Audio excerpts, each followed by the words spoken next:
Good afternoon, flippers, and welcome back to Geometry Regents. I know you're so excited to have your first flip video of the new semester. I am too. So, today we are going to be doing video 5.1. Our unit title is Code Crafts, even though it looks like Code Cats, it's Code Craft. And our objective for today is students will be able to use properties of triangles to create quadrilaterals. What are those things? You will find out. And our IXL skills are in 2. So, let us review what a triangle is. We know it looks like this. A triangle is a closed figure with 3 sides. 1, 2, 3. And we also know some properties, which are that all the angles sum to 180. All the interior angles sum to 180.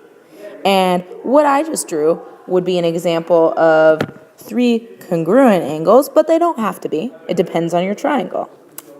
Next, let's go over what a polygon is. So, any type of two-dimensional shape is a polygon.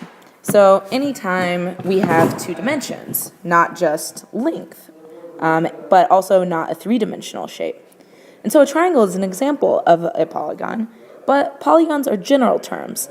They describe any type of 2-dimensional shapes, and they are made up of straight lines, and the shape must be closed, so all the lines connect up. So any shape, really, with 3 or more sides.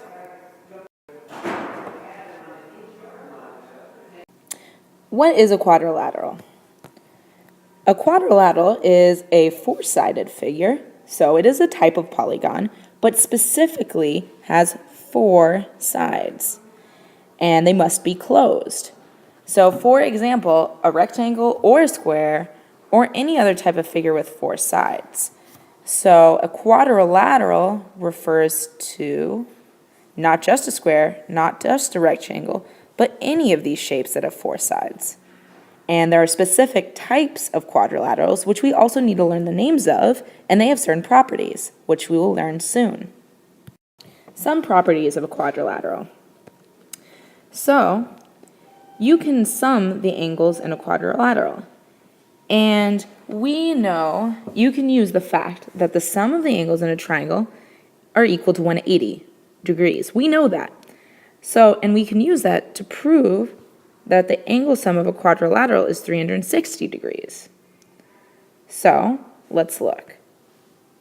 If we have a triangle, A, B, C, we know that A plus B plus C, so the angles A, B, and C added together are equal to 180. Let's take another triangle. Let's take 2. So we have this triangle and we have this triangle. And let's say this one's DEF, and this one is ABC. We know that ABC is equal to 180. We know that DEF is also going to be equal to 180. Therefore, if we put those things together, the whole thing is equal to 360. So if you put 2 triangles together, like you see in this square, we know that the sum of all the angles is 360. So a quadrilateral, the angles always sum to 360 degrees. Here you see it represented again. So just to reiterate and explain one more time, to find the sum of the interior angles of a quadrilateral, divide it up into 2 triangles, as you see here, the purple and the red triangle. There are 2 triangles. And because the sum of the angle of each triangle is 180 degrees, we get 180 plus 180 equals 360. So the sum of the interior angles of a quadrilateral is always equal to 360 degrees. Example problem 1. What is the sum of all the interior angle degrees of the polygon to the side? Well, we're looking at it, and I count that it has 1, 2, 3, 4 sides. So I know it's a quadrilateral, and I can also draw 2 triangles. So I know 180 plus 180, it's equal to 360. Or I could just look at it and know that it's a quadrilateral, so I know it's 360. That's pretty easy. 360 is your answer. Second problem. How many triangles does it take to create a quadrilateral? Well, that's just working backwards. So we just said a quadrilateral, we divided it into 2 triangles. Well, then if we take 2 here, hey, that's all we need. We only need 2.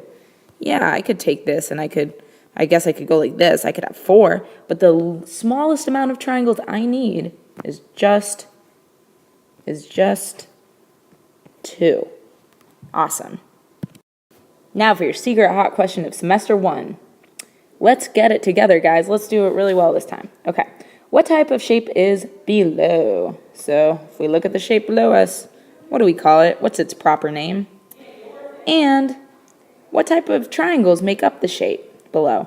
So not just how many, but if you think back to the semester before and when we classified triangles and talked about equilateral and isosceles and acute and right, well, what type of triangle is the one below? See you tomorrow, guys, and have a great evening.